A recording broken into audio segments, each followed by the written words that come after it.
Shalom rekan-rekan seiman sepanjang sedunia dimanapun kalian berada, di kutub utara, kutub selatan, benua Amerika, Eropa, Asia, Australia, Amerika. Shalom Washington Jerusalem.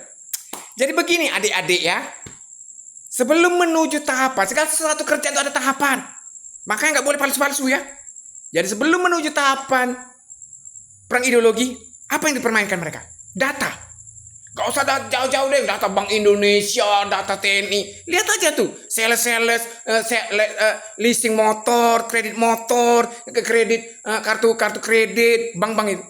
Oh coy, konsumen coy, bagus coy, 100.000 coy, datanya coy.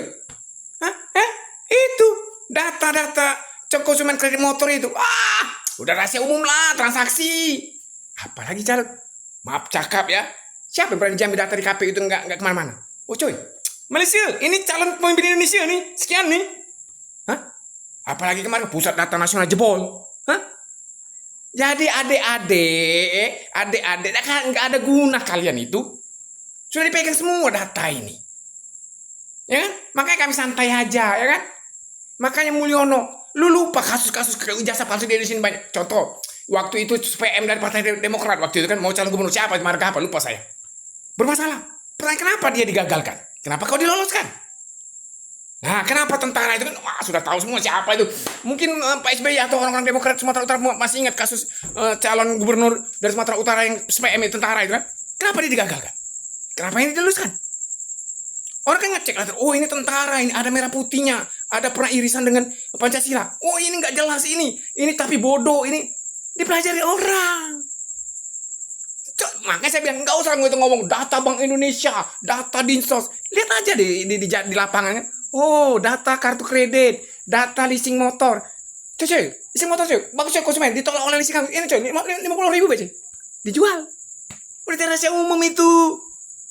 Apalagi Malaysia atau Singapura, ini data Indonesia nih, sekian nih. Betul.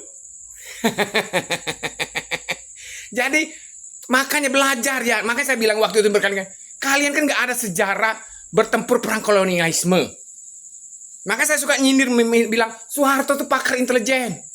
Tahu nggak pakar? Sebelum dia bergerak, misal 2 tahun lagi kita misalnya mau nyerbu Malaysia, udah dikirim intelnya dari sekarang. Dah catati kalau pagi-pagi orang Malaysia ngapain, dicatat itu. Nggak ada. Oh besok kita nyerbu Malaysia, baru mana ada? Itu bunuh diri, tolol. Oh, berarti saya kuda Troya. Iya. Makanya lu jangan GR yang merasa spesial. Cek tuh seluruh kepala-kepala daerah yang gagal maju kepala daerah. Bermasalah kan? Nah, kenapa kau yang diloloskan?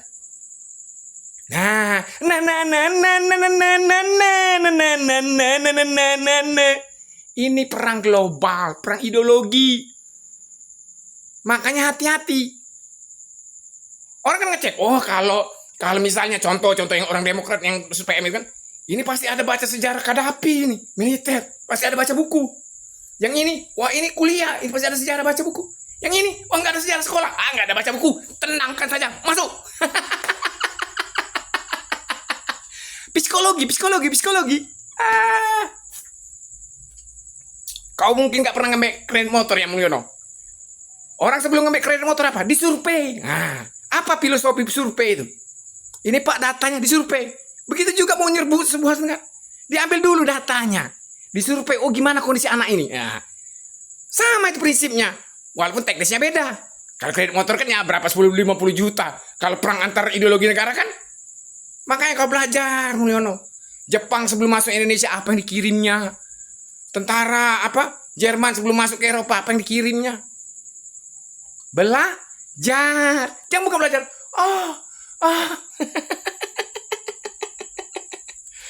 Makanya gak bisa aja ngeliat tingkah kau. Apalagi tingkah kau kan main ke kelompok modal kelompok kanan, main ke kelompok pemilik modal kelompok kiri, tengah atas. Kau mau? Kau siapa di pertarungan politik elit dunia? Siapa? Ketua partai bukan kau. Kayak Megawati Surya Paloh. Jenderal bukan kayak SBY Soeharto. Tokoh nasional bukan kayak Budiman segala macam. Siapa? Apa yang membuat yang kau berpikir bahwa elit-elit internasional tuh salut sama kau, segan sama kau, takut sama kau? Apa? Apa? Lumpen-lumpen ini. Dipasang Babinsa aja, San. Hei, masuk. Lari semua dipasang Babinsa ini.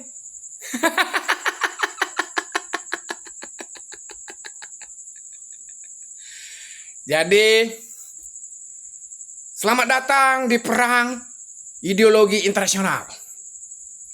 Itulah. Ya kan? Merembet ini pasti. Pasti. Kenapa? Karena tidak ada kehidupan lain selain di bumi. Tidak ada. Makanya mereka meningkatkan Armageddon War. Ujung-ujungnya nanti, lu percaya Tuhan atau enggak? Coba deh kita lihat yang dimainkan mereka itu kan. Prinsip kapitalisme apa? Produktivitas. Prinsip komunisme apa? Produktivitas. Kalian mainkan apa? Ngabisin BBM, ngabisin listrik. Apa yang dihasil? Ada misalnya sebuah sebuah mobil. Produktivitas. Yang dihasilkan apa? Oh, dapat 7. Artinya apa? Bertentangan hukum produktivitas baik kapitalis maupun komunis. Artinya apa? Oh, ini sudah nggak bicara uang lagi. Kalau tidak bicara produktivitas kan tidak bicara uang. Kalau sudah tidak bicara uang, bicara apa ini? Yang Maha Esa. Makanya saya senyum-senyum aja waktu mereka bilang di gereja. Oh, dapat, cocok, ojek gitu. Pas, rusak serasi. Klop. Ngambur-ngamburkan BBM, ngambur-ngamburkan listrik, tanpa ada produktivitas, hantam di tempat ibadah di gereja. Oh, tidak ada Tuhan. Gak sadar kan dipermainkan orang, gak sadar. Anak kemarin sore mau berhadapan saya. Puih. Makanya tengokin, nggak usah jauh-jauh. Udah, nantilah saya ceritakan bagaimana kami mempelajari data Bank Penyihatan Perbankan Nasional kan. Itu aja kalian di sales kartu kredit, sales leasing motor, kredit motor. Woi coy, nah coy, bagus coy, konsumen coy, 50.000 coy. Cek aja data konsumen yang sekadar kredit 3 juta sebulan. Apalagi APBN 3.000 triliun, apalagi 400 triliun dolar. Hah? Kalian pikir mati kau Pangdam? Kau nih siapa? Mati kau.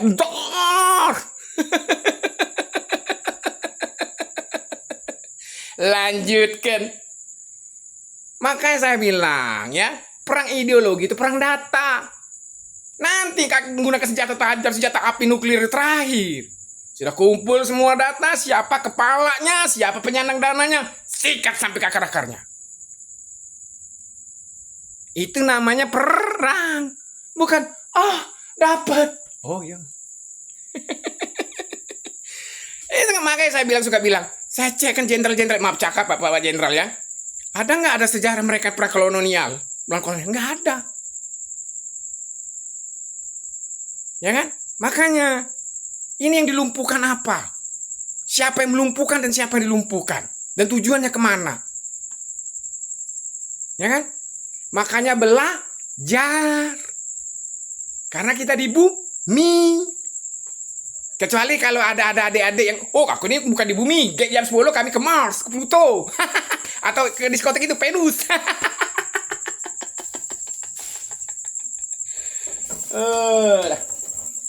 Jadi jelas ya, perkataan Tuhan Yesus, tabir bait Allah terbelah 2. Kondisi dunia kembali lagi. Kondisi negara Indonesia kembali lagi. Senang gak senang, dolar naik, kembali lagi ini. Hukum tak jalan, etika nggak ada, balik lagi lah kata balik lagi itu 98. Tapi ini lebih parah. Kalau dulu kan ya minta maaf sama Budiman segala macam kan. Kalau dulu ada PRD, Budi yang istilah tuh giring-giring lah kan. Sekarang nggak ada lagi, lepas kontrol bener. Hah? Siapa coba? Hah? Kroco-kroco nih, tukang ojek yang suka pasang aja Babinsa. Hei, kau balik, pakai baju seragam tentara itu kan. Balik. Oh iya Pak, maaf Pak, kami penesan be Pak. Maaf bebaris lah, ribuan tukang ojek, tegak satu orang Babinsa. Ngapain kau kumpul sini? Balik. Sudahlah. Buktinya apa? Parameternya? Lah, koruptor 200 triliun, BPJS gratis, mereka ada ribut. Nak sok-sokan tabuk iya. Lanjutkan. Jadi jelas ya Mulyono, kau benar-benar terjebak oleh mereka. Untuk lepas dari sindikat, kau pernah nggak nonton Oprah Winfrey itu, yang orang Amerika itu? Yang kesaksian anak kecil terjebak sindikat pedofilia itu. Diancam mau dibunuh. Sindikat pedofilia. Apalagi ini sindikat ideologi internasional. Nggak segampang itu, bro. Keluar masuk, keluar masuk. Makanya nonton di Metro TV itu Oprah tuh. Tolong saya Oprah. Tolong saya mau dibunuh. FBI nggak sanggup. Bayang FBI Amerika. Lu mau ngandalin siapa? Listio, Tito, Budi Gunawan, yakin? Lu setia sama kamu? Atau lumpen-lumpen ini? Hah? Yang sampai sekarang gak berangkat ke Solo? Saya pikir udah berangkat ke Solo mereka. Rupanya masih, ya. Lanjutkan. Makanya kalau ada TV itu tonton beritanya. Oh, gila. Jaringan pedofilia di Amerika aja sampai nekat ngancam membunuh jaringan pedofilia. Apalagi jaringan airan setan. 400 triliun dolar. Jadi tergenap bila firman Tuhan, mereka mencintai dirinya sendiri, mereka tidak percaya Tuhan. Karena kita teman-teman masing-masing perjuangan dunia, kita akan segera berkumpul ke negeri akal sehat dan berdoa ke Eropa, lalu dari Eropa ke Korea, menemui orang yang paling cinta dunia Jimin, meletakkan jabatan, lalu bersama-sama Jimin ke New York menyanyikan Glory, glory, hallelujah, Jimin will be king. Glory, glory, hallelujah, Jimin will be king. Kenapa? Karena itu keputusan. Oke teman-teman seluruh dunia. Jesus Jimin, Tuhan Yesus menang, Jimin menang. Jesus US will take control the world. Tabir bait Allah telah terbelah dua. Perang Armageddon tak terhindarkan. Semuanya menuju satu titik. Perang ideologi. Ikut Tuhan atau anti Tuhan. Semangat. I love you all my fighter.